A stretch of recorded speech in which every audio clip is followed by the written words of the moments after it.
प्यारे विद्यार्थियों नमस्कार। एसएमडी की ऑनलाइन क्लास में आप सभी का स्वागत है। पिछले वीडियो में हमने विधानसभा का जो गठन है उनके बारे में चर्चा की थी। आज के वीडियो में हम विधान परिषद के बारे में चर्चा करेंगे। जिन राज्यों में दोनों सदन हैं, विधान परिषद और विधानसभा, उनके लिए विधान परिषद का गठन जरूरी है। किस प्रकार से इसका गठन किया जाता है? विधान परिषद विधानमंडल का उच्च सदन माना गया है, विधानसभा निम्न सदन माना गया है। केंद्र में राज्यसभा का जो कार्य है वही विधान परिषद का राज्यों में कार्य है। हमारे राजस्थान में अभी विधान परिषद का प्रस्ताव दे रखा है, लेकिन अभी विधान परिषद हमारे राजस्थान राज्य में नहीं है। विधान परिषद के सारे जो अधिकार है वो विधानसभा के पास ही है, क्योंकि हमारा राजस्थान अभी एकल सदन ही है। लेकिन फिर भी हम विधान परिषद के बारे में जानकारी करेंगे। तो विधानमंडल का उच्च सदन, स्थायी सदन, ये राज्यों का विधानमंडल का स्थायी सदन और उच्च सदन है। गठन कैसे होता है? देखो, विधानसभा को विधान परिषद की उत्पत्ति यानी सृजन तथा समाप्ति यानी उन्मूलन के लिए संसद से सिफारिश करने का अधिकार प्राप्त है। कहने का मतलब, विधानसभा के जितने भी सदस्य हैं वो अपने राज्य में अगर विधान परिषद का गठन निर्माण करवाना चाहते हैं तो उस विधानसभा को अपने कुल सदस्यों के 2/3 बहुमत से प्रस्ताव पारित करके संसद के पास भेजा जाता है। और जिसमें है, जिस राज्य में विधान परिषद है, अगर उसको उस सदन को उठाना है तो भी विधानसभा को 2/3 बहुमत सिद्ध करके संसद के पास प्रस्ताव भेजना पड़ता है। फिर संसद निर्णय लेती है। तो ये अधिकार जो है विधान परिषद का लागू करवाना, सृजन करवाना या उसकी समाप्ति करवाना, ये उस राज्य की विधानसभा के पास ही है। विधानसभा अपने 2/3 बहुमत से प्रस्ताव सिद्ध करके संसद के पास भेजती है। तो ये कार्य मतलब विधानसभा को ही प्राप्त है इसका।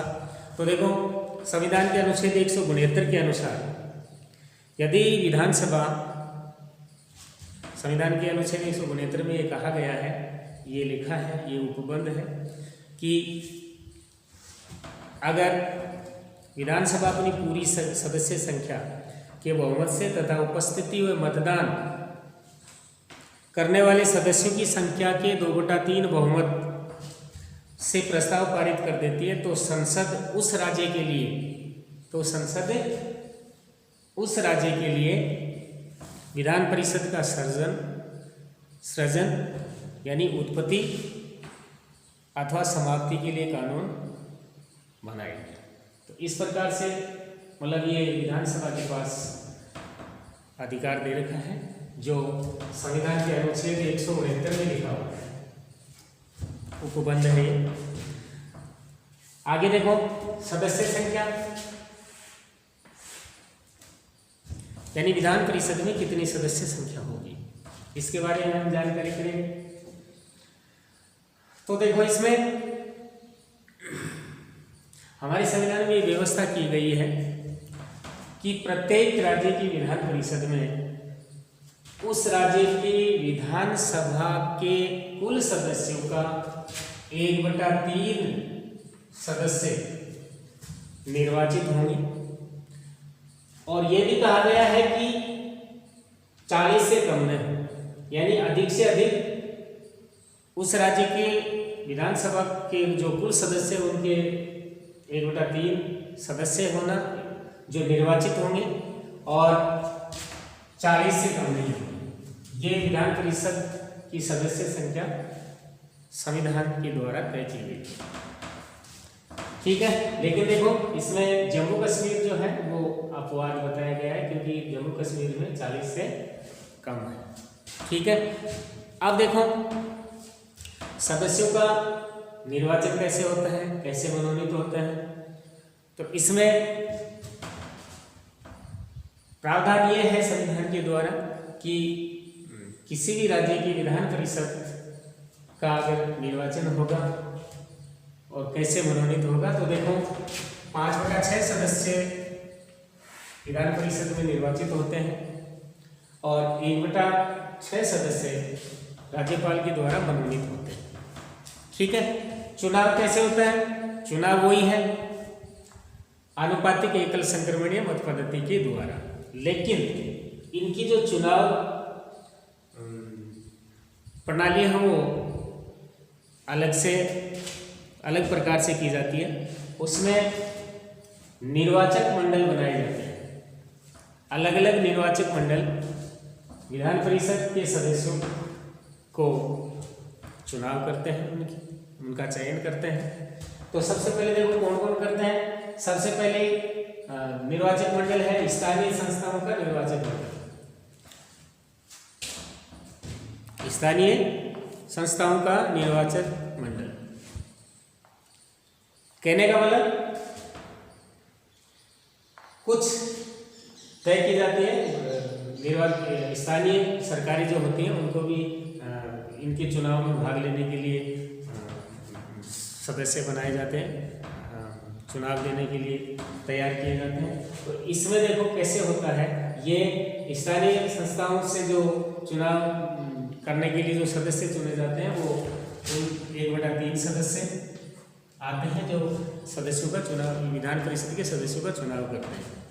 कुल संख्या के यथाशक्य निकटतम 1/3 उस राज्य की, जिस राज्य में विधान परिषद का चुनाव हो रहा है उस राज्य की नगर पालिकाओं, जिला परिषदों और ऐसी अन्य स्थानीय संस्थाओं द्वारा चुना जाता है। यानी जिस राज्य में विधान परिषद के सदस्य का चुनाव होता है तो उस राज्य की जो नगर पालिकाएँ हैं, जिला परिषद हैं, स्थानीय सरकारें जो आती हैं, उनको भी 1/3 सदस्य चुनने का अधिकार दिया गया है। ठीक है, दूसरा देखो विधानसभा का निर्वाचन मंडल। इसमें विधानसभा का भी निर्वाचन मंडल बनाया गया है जो 1/3 सदस्य चुनाव में भाग लेते हैं। इसमें भी यही बात है कि कुल संख्या के यथाशक्य निकटतम 1/3 सदस्यों का निर्वाचन, 1/3 सदस्यों का निर्वाचन विधानसभा निर्वाचक मंडल करता है। लेकिन इसमें इन लोगों को वो लोग चुनते हैं, ऐसे लोग चुनते हैं जो विधानसभा का सदस्य नहीं हो, लेकिन इनके द्वारा ही चुनाया जाएगा। कहने का मतलब कुल संख्या के यथाशक्य निकटतम 1/3 सदस्यों का निर्वाचन विधानसभा के सदस्य ऐसे सदस्यों में से करते हैं जो विधानसभा के सदस्य न हों। यानी 1/3 सदस्य निर्वाचन मंडल तो विधानसभा का होगा, लेकिन इनके जो 1/3 सदस्य जिनको जो चुन रहे हैं वो विधानसभा के सदस्य नहीं होते। ऐसे लोग 1/3 सदस्य विधान परिषद के सदस्यों को चुनते हैं। ठीक है, अगला देखो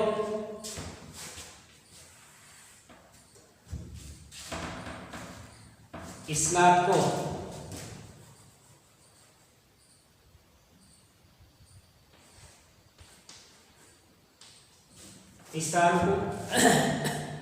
स्नातकों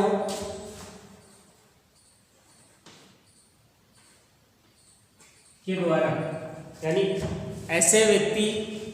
ऐसे शिक्षित व्यक्तियों का निर्वाचक मंडल होता है जो उस राज्य में रहते हो जिन्होंने स्नातक स्तर की परीक्षा पास कर ली हो और जिन्हें परीक्षा पास किए हुए 3 वर्ष से अधिक हो चुके हैं। कहने का मतलब स्नातक शिक्षित जो व्यक्ति होते हैं, लोग होते हैं, वो 1/12 सदस्यों को चुनते हैं और ये ऐसे लोग होते हैं जिसने स्नातक की परीक्षा पास कर ली हो और 3 वर्ष से अधिक उसको स्नातक की परीक्षा पास की चुकी हो, यानी स्नातक की परीक्षा पास किए हुए उसको 3 वर्ष से ज़्यादा हो गए हो, ठीक है ना। ऐसे लोग 1/12 सदस्य को चुनते हैं विधान परिषद। तो इस प्रकार से मतलब इनकी ये अलग अलग निर्वाचक मंडल बनाए गए हैं। अगला देखो अध्यापकों का निर्वाचक मंडल, यानी विधान परिषद के जो सदस्यों का निर्वाचन होता है उनके लिए कुछ अध्यापकों का भी एक निर्वाचक मंडल होता है। अध्यापक भी कितने सदस्यों को 1/12 सदस्यों को चुनते हैं, चुनाव करते हैं। इनके लिए भी अध्यापक भी विधान परिषद के सदस्यों के चुनाव में भाग लेते हैं। उनके लिए भी अलग से निर्वाचन मंडल बना रखा है जो 1/12 सदस्यों को चुनते हैं। कैसे विधायक होते हैं देखो, वे अध्यापक जो राज्य के अंदर किसी माध्यमिक विद्यालय या इससे उच्च शिक्षण संस्था में लगभग 3 वर्ष से पढ़ा रहे हैं, यानी ये ऐसे अध्यापक होंगे कि उसी राज्य की किसी भी माध्यमिक या उच्च माध्यमिक में लगातार 3 वर्ष से पढ़ा रहे हों। ऐसे लोग भी 1/12 सदस्यों को विधान परिषद में चुनाव करते हैं, विधान परिषद के सदस्यों का चुनाव करते हैं। इस प्रकार से ये इनके कुछ निर्वाचक मंडल बनाए गए हैं।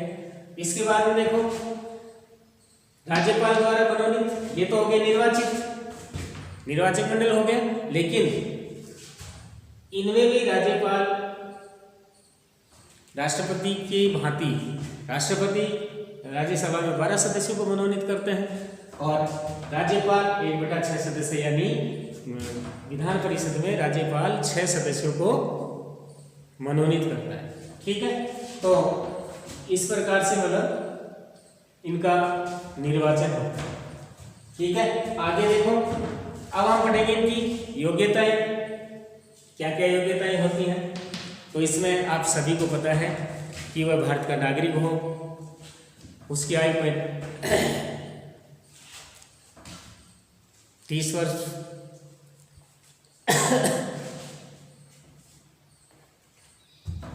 तो ये इनमें 30 वर्ष से उसकी भारत का नागरिक हो, उनकी आयु 30 वर्ष हो, निर्वाचित सदस्यों को उस राज्य की विधानसभा के लिए निर्वाचक क्षेत्र का निर्वाचक होना जरूरी होता है, यानी जिस क्षेत्र से वो चुनाव लड़ रहा है उसी क्षेत्र के निर्वाचक भी होना उसका जरूरी होता है।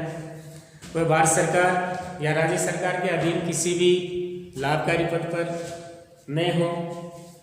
और अंतिम योग्यता, वह संसद या राज्य के विधानमंडल द्वारा जितनी भी शर्तें निर्धारित की जाती हैं, ठीक है ना, उनकी पूर्ति करता हो। इस प्रकार से मतलब ये विधान परिषद के सदस्यों की योग्यताएं होती हैं, ठीक है। अब देखो आते हैं कार्यकाल में। स्थायी सदन में कभी भी भंग नहीं होता है, इसलिए विधान परिषद का कार्यकाल 6 वर्ष का माना गया है, ठीक है। इसमें भी राज्यसभा की भांति प्रति 2 वर्ष में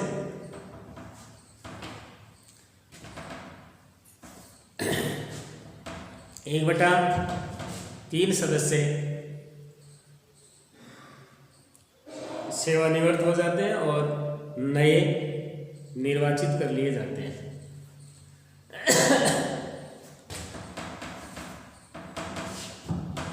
इसके बाद देखो पदाधिकारी, राज्यसभा की भांति विधान परिषद में भी 2 पदाधिकारी होते हैं।